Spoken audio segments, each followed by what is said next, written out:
Malam itu, aku pulang sendirian dari Jakarta ke Cirebon lewat tol Cipali.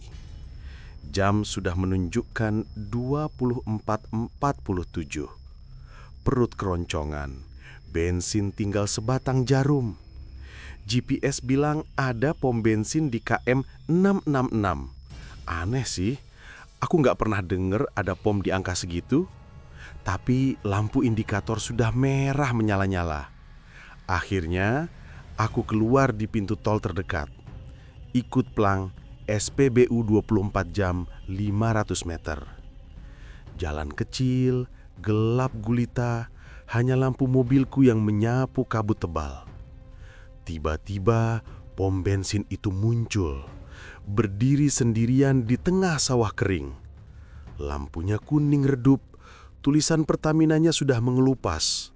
Nggak ada satu mobil pun, nggak ada petugas, cuma satu pompa bensin tua dengan selang menggantung lemas.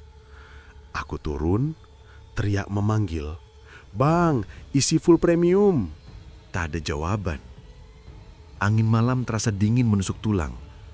Tiba-tiba, dari balik pompa, muncul cewek muda berbaju putih panjang.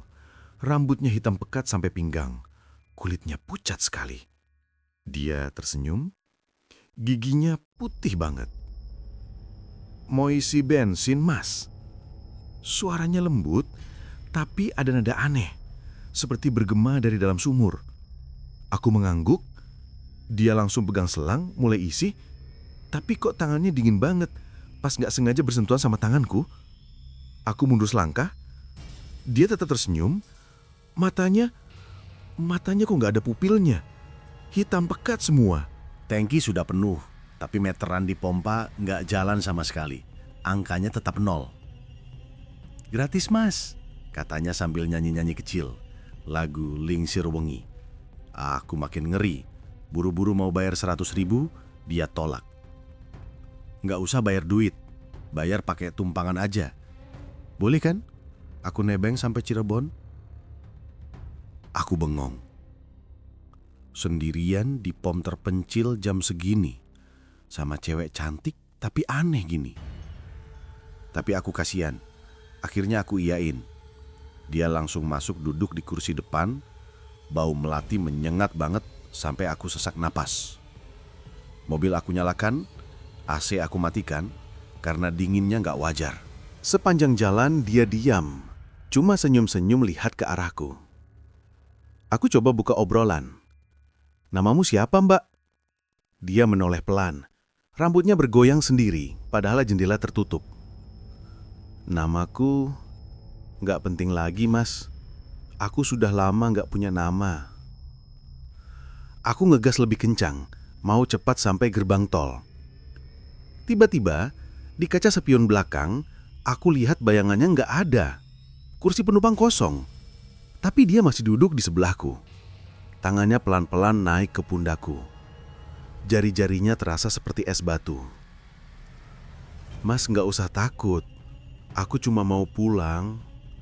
Suaranya kini terdengar dari segala arah. Aku hampir teriak, tapi suaraku seperti ditelan kabut. Aku tancap gas sampai 140 km per jam. Tol sepi banget, nggak ada mobil lain. Dia mulai bersenandung lagi. Kali ini suaranya berubah jadi banyak, seperti paduan suara perempuan. Bau melati makin menyengat sampai mataku perih. "Mas, aku boleh pinjam HP-nya sebentar?" Tanyanya tiba-tiba. Tanpa menunggu jawaban, tangannya yang dingin itu merogoh saku celanaku, ambil HP, terus buka kamera depan. Dia lihat layar, lalu tertawa renyah. "Lihat, Mas, aku nggak ada di kamera." Benar, di layar hanya aku sendiri yang kelihatan, padahal tangannya masih di pundakku. Aku langsung buang HP ke dashboard, injaknya mendadak. Mobil berhenti di pinggir tol. Aku buka pintu, lari keluar sambil teriak minta tolong. Tapi tol kosong, hanya kabut dan suara jangkrik. Saat aku menoleh ke mobil, dia sudah berdiri di luar, tepat di depanku. Rambutnya tergerai menutupi wajah. "Kenapa lari, Mas? Aku kan cuma minta tumpangan." Angin tiba-tiba kencang, lampu mobil berkedip-kedip. Dia angkat kepala pelan dan aku lihat wajahnya. Ya Tuhan, mulutnya robek sampai telinga. Darah menetes ke baju putihnya. Aku tinggal di KM 666. Pulang yuk Mas. Aku lari sekencang-kencangnya ke arah lampu tol yang jauh di depan. Napasku tersengal. Tapi tiap kali lihat ke belakang, dia nggak terkejar sama sekali. Malah seolah melayang pelan di belakangku dengan jarak tetap. Aku dengar suara kain putihnya bergesekan dengan aspal. Sret, sret. Aku akhirnya sampai di pos polisi tol yang kecil. Pintunya terbuka. Aku masuk sambil terbata-bata cerita ke petugas yang lagi ngantuk. Petugas itu mendengarkan lalu tertawa kecil. KM 666, pom bensin itu sudah dibongkar 5 tahun lalu, Mas. Dari tahun 2019, nggak ada lagi. Aku pucat. Tapi saya baru saja dari sana. Petugas menyalakan lampu terang, lalu nunjuk ke arah mobilku yang terparkir di luar. Kursi penumpang kosong. Lihat sendiri Mas, nggak ada siapa-siapa. Aku mendekat ke mobil, dan di kursi depan ada genangan darah segar yang masih menetes ke lantai.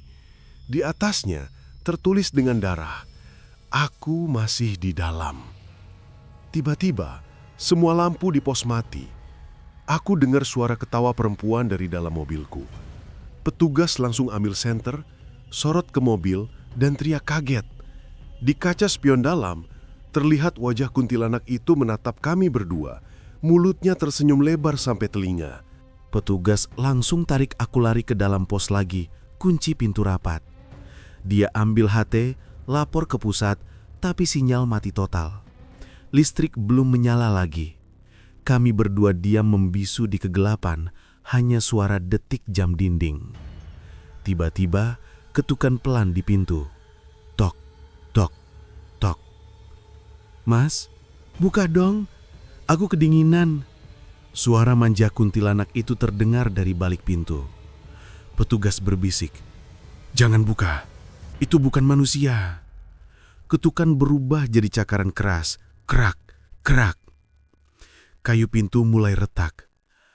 Aku lihat di celah jendela, dia berdiri di depan pos. Rambutnya menutupi wajah. Tangannya terangkat tinggi. Jari-jarinya panjang banget seperti cakar. Tiba-tiba, lampu neon di langit-langit menyala sendiri, berkedip cepat. Di bayangan dinding, terlihat siluet perempuan dengan punggung bolong besar. Isi perutnya bergoyang-goyang keluar. Petugas tiba-tiba teriak, matanya melotot. Aku lihat di lehernya ada bekas cekikan merah. Dia ambruk ke lantai, mulut berbusa. Aku sendirian sekarang. Suara kuntilanak berubah jadi bisikan di telingaku. "Kamu janji kasih tumpangan." Masuk lewat celah bawah pintu, meraih kaki aku. Dinginnya menusuk sampai tulang. Aku tarik kaki kuat-kuat, api cekalannya seperti besi. Aku ambil pemantik gas dari laci meja polisi, semprot dan bakar tangannya. Bau daging terbakar, dia menjerit keras sampai kaca pos pecah semua. Tangan itu terseret keluar, pintu akhirnya terbuka lebar. Kuntilanak berdiri di ambang pintu, wajahnya hangus sebelah, mulut robeknya menganga lebar, lidahnya panjang bergoyang. Darah menetes dari punggungnya yang bolong. "Kamu jahat, aku cuma minta tumpangan." Dia melayang masuk, rambutnya berubah jadi ular-ular hitam yang mendesis. Aku lari ke ruang belakang pos, ada pintu kecil ke gudang. Aku masuk, kunci dari dalam, dorong lemari besi buat ganjal. Di luar terdengar suara cakaran dan ketawa gila. Tiba-tiba, lampu gudang nyala sendiri. Di sudut ruangan, ada tumpukan foto-foto lama. Aku ambil satu persatu semua foto kecelakaan maut di KM 666.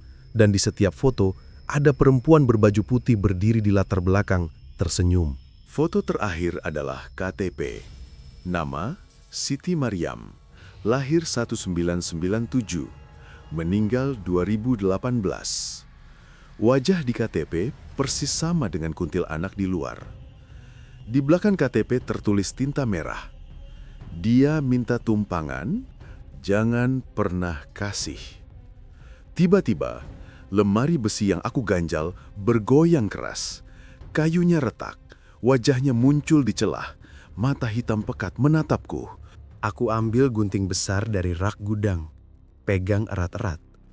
Kuntilanak mulai nyanyi lagi. Kali ini lagu Si Patokaan. Suaranya bikin kepala pusing, penglihatan buram. Aku hampir pingsan, tapi aku paksa mata terbuka. "Mas, aku lapar," bisiknya. Aku lihat dari celah, perutnya yang bolong mengeluarkan usus-usus bergoyang, seperti mau meraih aku. Aku langsung tusuk gunting ke arah situ. Terasa menusuk sesuatu yang lunak dan busuk. Dia menjerit lagi. Suara jeritannya pecah sampai aku tutup telinga. Darah hitam muncrat ke lantai. Tiba-tiba semua berhenti. Sunyi. Aku intip. Kosong. Pintu gudang terbuka lebar. Koridor gelap. Aku keluar pelan-pelan. Lihat petugas polisi tergantung di plafon. Mata melotot. Lidah menjulur. Di bawahnya tertulis darah. Giliranmu.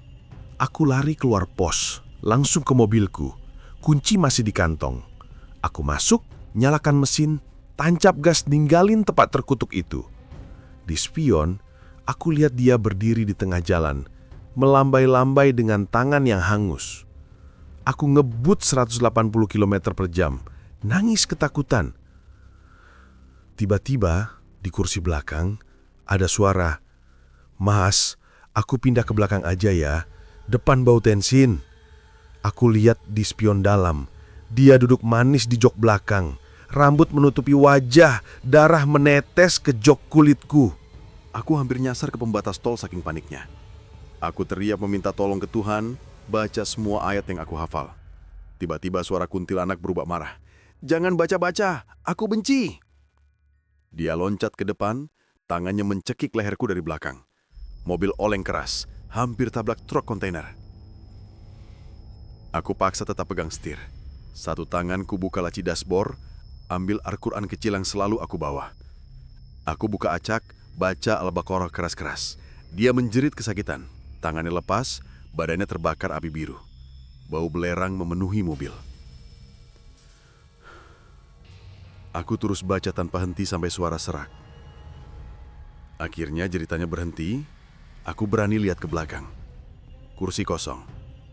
Tapi di kaca spion samping, aku lihat dia lari, mengikuti mobil di pinggir tol. Kaki nggak menyentuh tanah, sejajar dengan kecepatan 160 km per jam. Rambutnya terbang ke belakang, mulut robeknya terbuka lebar. Aku sampai di gerbang tol Palimanan, lampu terang, banyak mobil. Aku bayar tol sambil nangis ke petugas gerbang, cerita semuanya. Petugas cuma geleng-geleng kepala. "Mas, KM 666 itu memang angker. Tiap tahun ada yang hilang di situ." Aku parkir di masjid gerbang, sholat tahajud sambil menangis. Tapi saat sujud, aku dengar suara di luar. "Mas, aku masih di bagasi."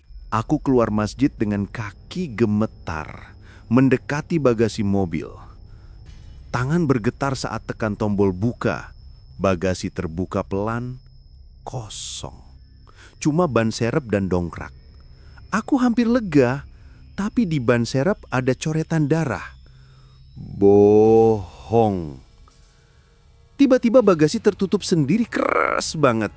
Aku lali balik ke masjid minta tolong Ustadz yang kebetulan ada. Aku ceritakan semuanya dari awal. Ustadz langsung ambil air ruqyah, siram ke seluruh mobilku sambil baca ayat-ayat suci. Asap putih keluar dari celah-celah pintu, bau belerang menyengat.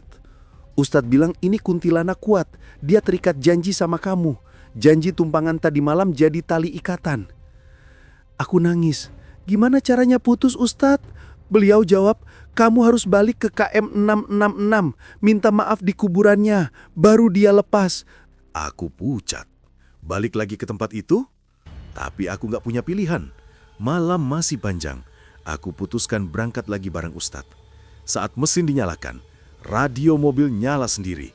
Stasiun 66,6 FM.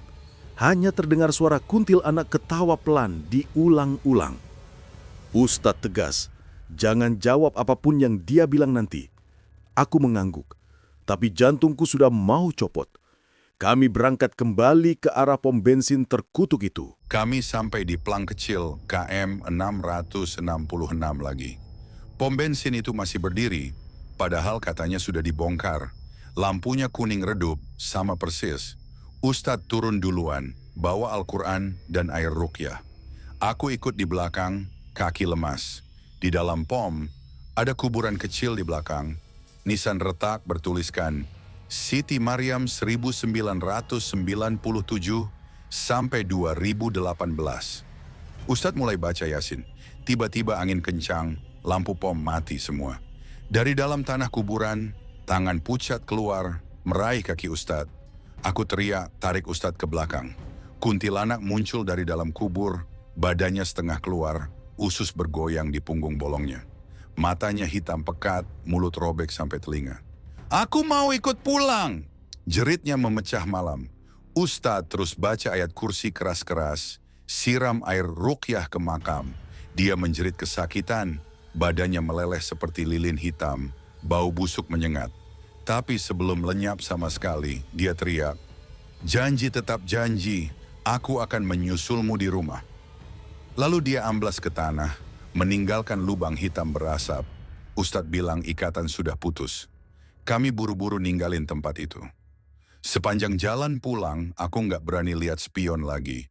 Aku akhirnya sampai rumah di Cirebon, jam 5 subuh. Capek, takut, dan lemes semua jadi satu. Aku cerita ke istriku, dia langsung peluk aku sambil nangis. Kami ruqyah rumah bareng, bakar kemenyan, tabur garam di tiap sudut. Malam harinya, aku sudah bisa tidur sedikit. Tapi tengah malam aku terbangun karena bau melati menyengat. Istriku tidur pulas di sebelahku. Aku lihat ke plafon.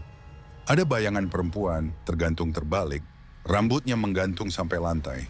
Mata hitam menatapku. Mas, aku sudah di rumahmu sekarang. Bisiknya. Aku teriak bangunkan istri. Tapi saat lampu dinyalakan, plafon kosong. Istriku panik, kami langsung telepon Ustadz lagi. Beliau datang pagi-pagi, bawa tasbih dan air ruqyah lebih banyak.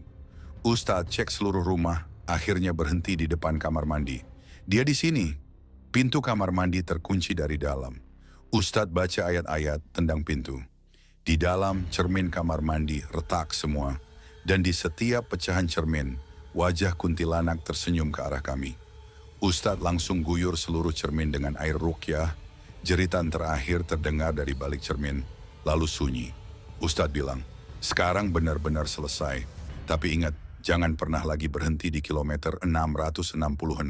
Sejak malam itu, aku nggak pernah lagi lewat tol Cipali malam-malam. Kalau terpaksa, aku selalu bawa Al-Quran kecil dan air ruqyah di mobil. Temanjang aku mimpi buruk. Aku kembali ke pom bensin KM 666 dan dia berdiri di sana tersenyum, mulut robeknya berbisik, janji tumpangan sudah ditepati mas. Sekarang, giliran kamu yang jemput aku tiap malam.